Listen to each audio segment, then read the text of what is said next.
All right, so get this. Mystery drones. They're like all over the northeastern U.S. Yeah, like a lot of buzz about it too. Yeah, it's causing a bit of a stir, to say the least. And we're diving into all of it. News reports and, Political commentary. oh yeah, there's that. All of that. And even some social media chatter to try and get to the bottom of what's actually going on here. Yeah, like by the end of this deep dive, you should have a pretty good grasp on the sightings and all the reaction. Reactions, yeah.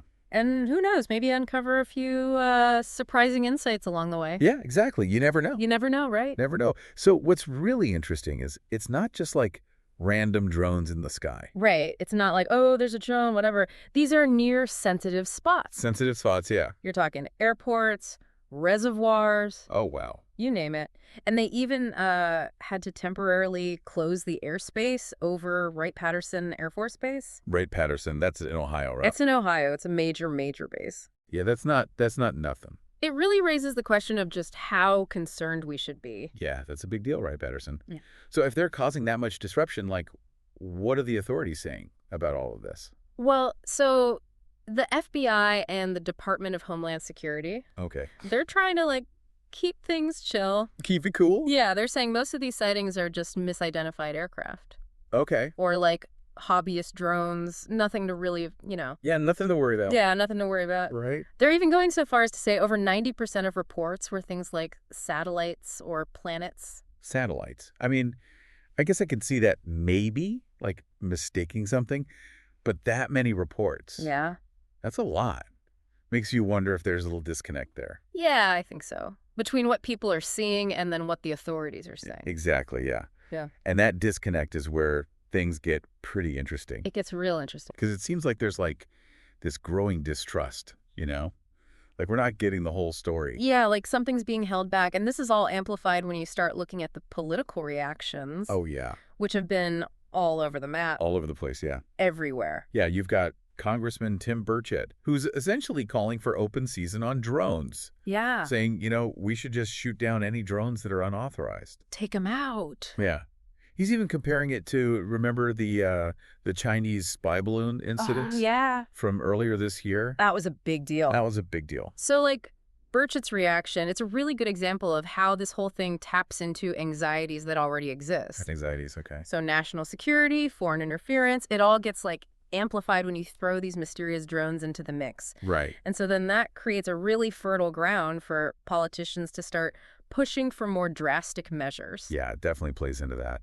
And then you've got Donald Trump. Oh, yeah, Trump. Jumps into the whole thing and, he claims that the government knows more than they're letting on, which, yeah. Classic Trump. It's yeah, of course he's going to say that. He's going to say that. And initially, suggest shooting them down if we don't get answers. So yeah, classic Trump, adding that little dash of conspiracy to the mix. Yeah, he loves to do that. But it's interesting though because his skepticism, it reflects a broader trend that we're seeing, right? Okay. This distrust of official narratives, this feeling that something's being hidden.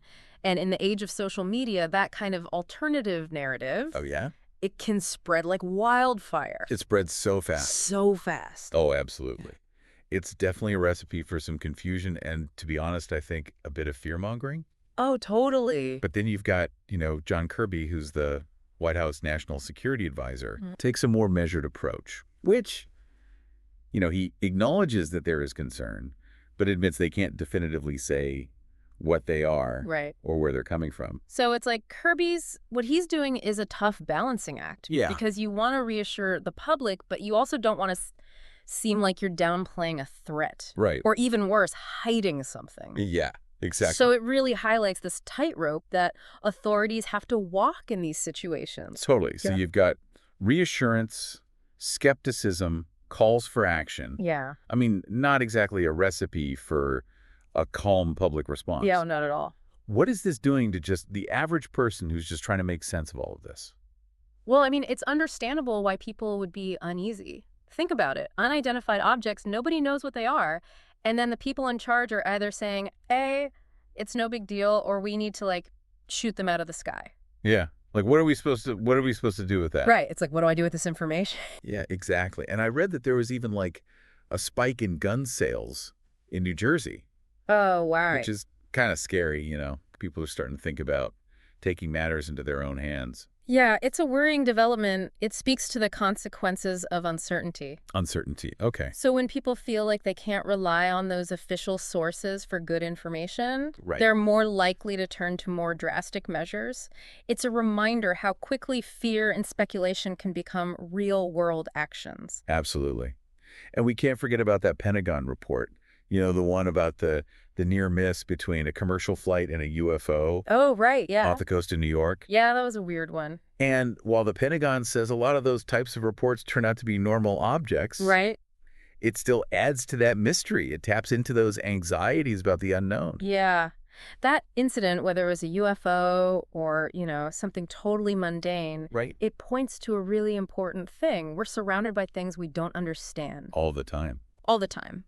And when there aren't answers, our imagination tends to fill in the blanks. Oh, it loves to do that. Okay, so we've got mystery drones, official downplaying, political grandstanding, and public fear. You're right. Like, it's a lot. Sprinkle in a little UFO intrigue on top of it all. But could there be another factor at play here?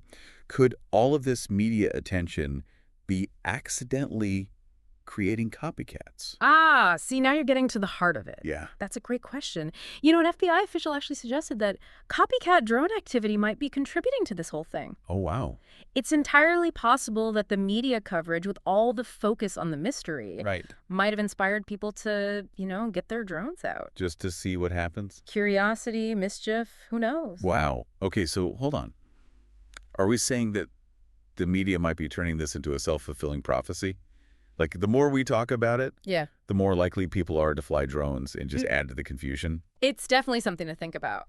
And it raises all these questions about how we react to information, especially when news and speculation travels so fast these days. At the speed of a tweet. At the speed of a tweet, exactly. Yeah, it's like a snowball effect almost. Right, It exactly. just keeps building and building. Yeah, the media reports, they get people curious.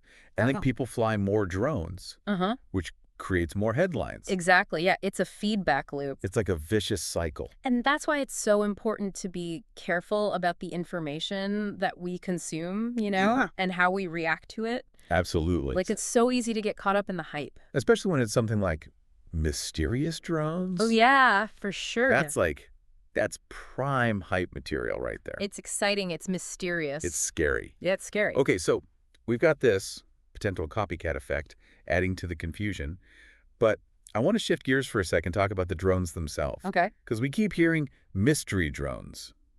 Mystery drones. Right. But what are we really talking about here? Mm-hmm. Are we talking about, like, sophisticated, high-tech spy drones? Right. Or are we talking about, some kid's toy from Target? That's a great question.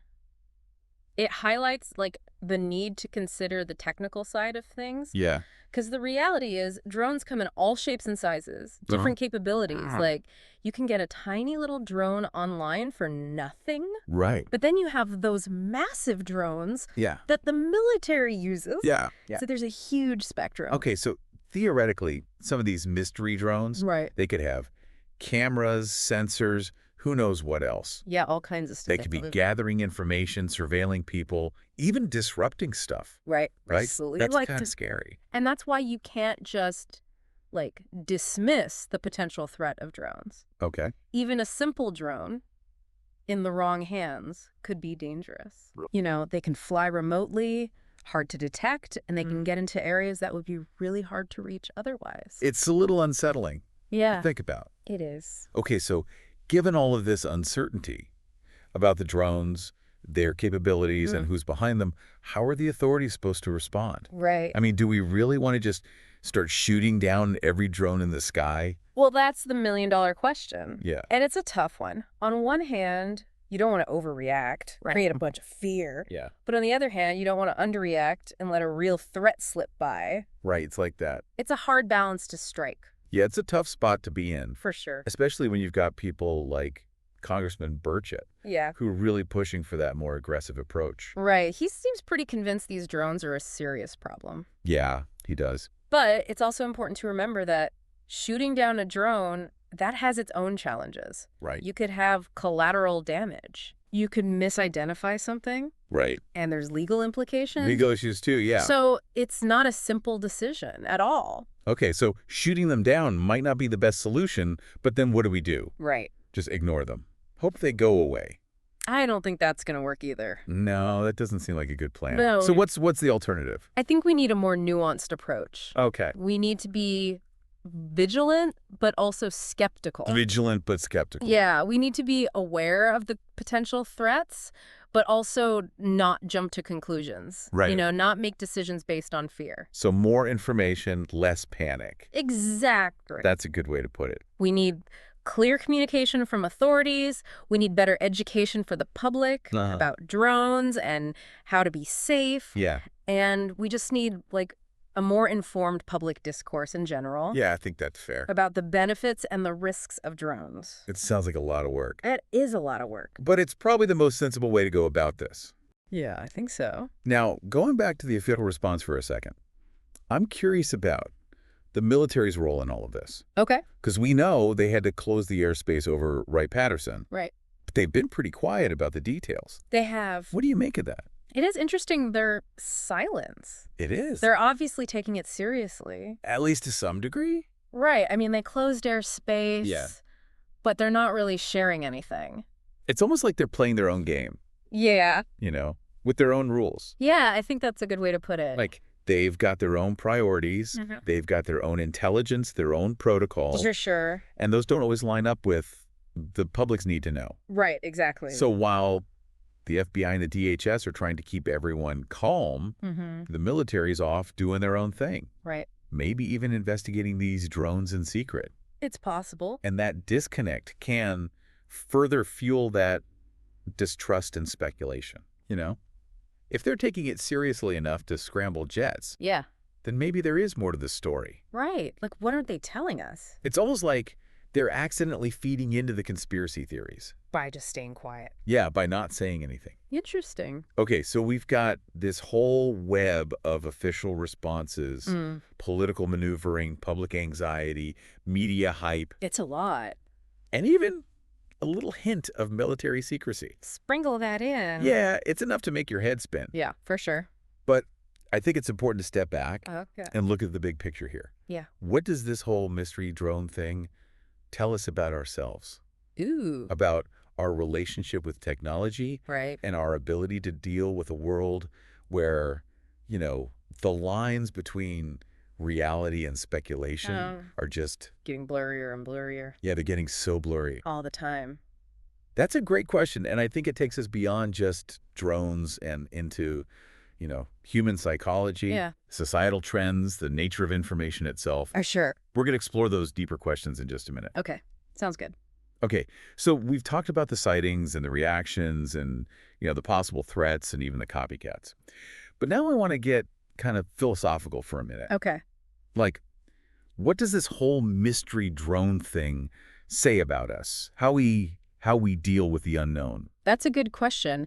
It's easy to get caught up in the specifics, the drones and the tech and the potential danger. Right. But I think you're right. There is a bigger picture here. This really taps into, I think, some pretty deep-seated human anxieties. Anxieties like what?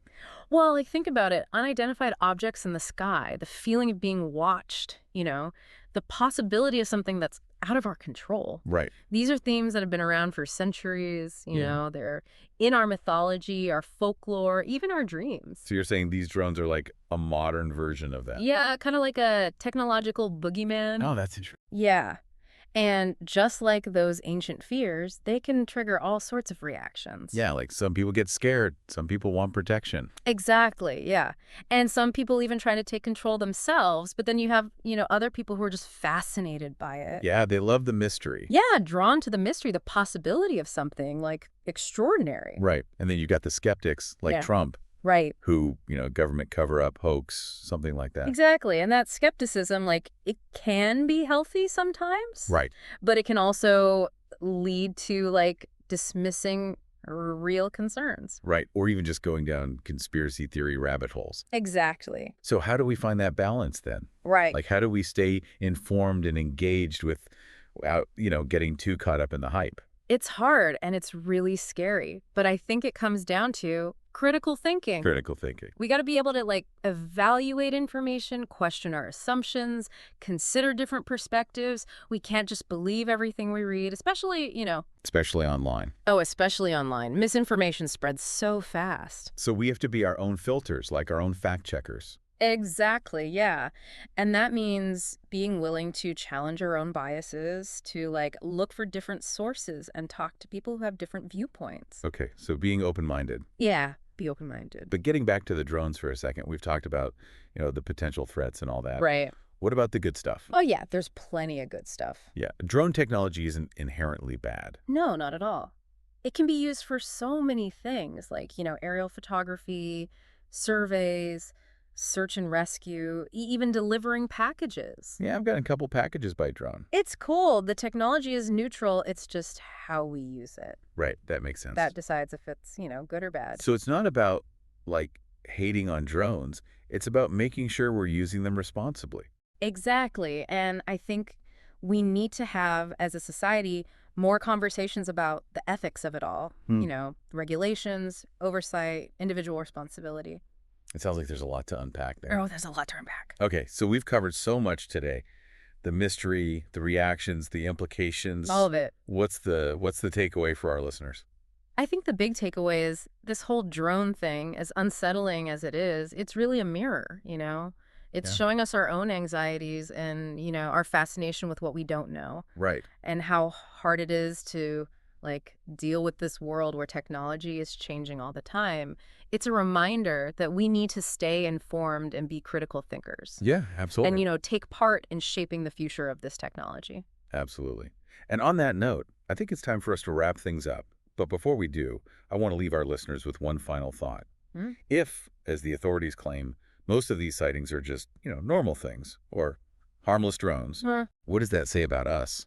What does it say about how quickly we jump to fear or distrust or speculation? Those are great questions. I think they're definitely worth thinking about as we all, try to figure out what's going on here. Absolutely. And on that note, fellow deep divers, stay curious, stay informed, and keep those critical thinking caps on. Yeah, for sure. Until next time.